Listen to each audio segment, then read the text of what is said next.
Valse royale, un film de 1935 de Jean Grémillon, avec dans les rôles principaux René Saint-Cyr, Milla Parelli, Henri Garat, Christian Gérard et Bernard Lancret.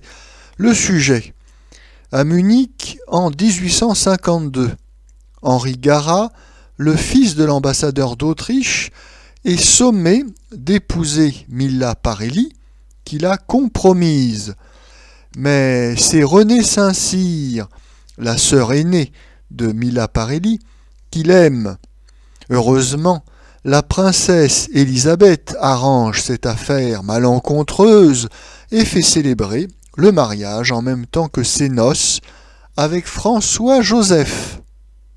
Notre avis: Valse royale est un film très important dans la carrière du grand réalisateur Jean Grémillon, non pas parce que ce film lui serait personnel, bien au contraire, mais plutôt parce qu'en fait ce film va lui permettre de relancer sa carrière, fort compromise après l'échec de La Petite Lise en 1930 et de Diana la Métisse en 1931. Après ces deux échecs, la Gaumont lui rend sa liberté et Jean Grémillon se retrouve au chômage. Alors il travaillera un petit peu en Espagne, mais le salut viendra de l'Allemagne. Oui, en effet, Raoul Ploquin, qui travaille à Babelsberg dans les studios de la UFA, s'occupe plus particulièrement des versions françaises des films allemands. Il faut dire que dans les années 30, les films allemands sont très populaires en France et ils font quasiment jeu égal avec les films américains.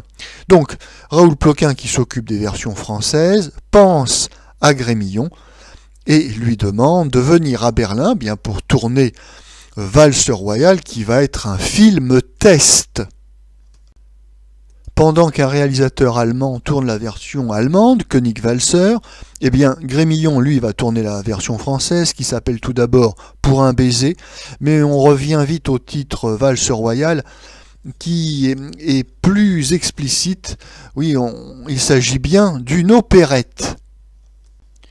Oui, les opérettes, ces comédies légères avec quelques séquences musicales, sont très populaires dans les années 30, aussi bien en Allemagne qu'en France. L'opérette, qui est un genre très éloigné du goût personnel de Grémillon, lui ce qu'il aime, c'est de réaliser des films qui sont des mélodrames noirs, mais pour autant Grémillon n'est pas totalement étranger à ce genre de films musicaux, puisque en réalité il a commencé sa carrière au cinéma comme musicien de films muets, enfin musicien accompagnant et illustrant la projection des films muets. Donc l'opérette, même si c'est pas son style, du moins a-t-il toutes les compétences pour faire du bon travail dans le domaine musical. D'ailleurs, comme je le disais, ce film est le film de la dernière chance, en quelque sorte, pour Grémillon, donc il va particulièrement s'appliquer dans sa réalisation, et il va faire du très bel ouvrage. Ce film, c'est un film à grand spectacle, avec des décors magnifiques, des figurants en costume. Il y a bien évidemment la scène du grand bal impérial. Enfin, bon, on est dans le grand spectacle et Grémillon s'en tire de main de maître. C'est un exercice de style pour lui, mais l'exercice est réussi. Il montre aux Allemands ce dont il est capable et il faut reconnaître, bien oui, mission accomplie. Évidemment, l'histoire n'est pas très intéressante, mais s'agissant d'une opérette, ça a bien peu d'importance. En effet, les amateurs d'opérette, ou plutôt les amatrices, car il s'agit surtout d'un public féminin, eh bien, ces spectatrices, elles recherchent avant tout une gentille histoire d'amour à l'eau de rose, de belles mélodies, et puis surtout un chanteur de charme irrésistible. Ici, la production allemande leur offre ce qu'il y a de meilleur dans le genre, à savoir le grand Henri Garat, qui est vraiment le roi de l'opérette de cette première moitié des années 30. C'est sa spécialité, il est très à l'aise. Alors certes, ça n'est pas un grand acteur, mais il faut lui reconnaître un authentique charisme.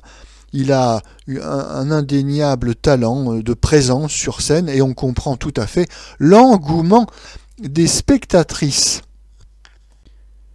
Sa partenaire, c'est Renée Saint-Cyr. Alors certes, ça n'est pas une chanteuse, mais en revanche, c'est une bonne actrice. Et évidemment, dans ce type de film, c'est vraiment très bienvenu. C'est une bonne actrice car malgré une histoire sans intérêt et des personnages très insignifiants, très fallot, eh bien Renée Saint-Cyr arrive à donner un peu de caractère à son personnage qui est partagé donc entre son amour pour le beau Henri Garat, puis aussi la conscience de ce qu'elle croit être son devoir. Le résultat, eh bien, c'est que ce film, ma foi, est très bien fabriqué, il n'y a pas de défaut. Jean Grémillon a réussi à prouver à Raoul Ploquin et aux Allemands qu'il est un véritable réalisateur de cinéma qui maîtrise la technique cinématographique. C'est quelqu'un de sérieux, on peut lui faire confiance. Et Raoul Ploquin et les Allemands vont lui faire confiance, puisque après lui avoir confié la réalisation d'une petite comédie en 1936, Pattes de mouche, on va lui donner 2 grands projets, Gueule d'amour en 1937 avec Jean Gabin et L'étrange Monsieur Victor, toujours en 1937, avec Rému. Ce sont des films qui vont complètement réhabiliter Jean Grémillon et surtout ce sont des films où il y a un style personnel. Oui, donc comme je le disais, c'est du mélodrame un peu noir, un peu dramatique. Il y a une signature Grémillon, il y a vraiment un style particulier. Alors, grâce à ces 4 films tournés en Allemagne, eh bien Grémillon peut revenir en France par la grande porte et on va lui confier un beau projet. Ça sera Remorque avec Jean Gabin et Michel Morgan.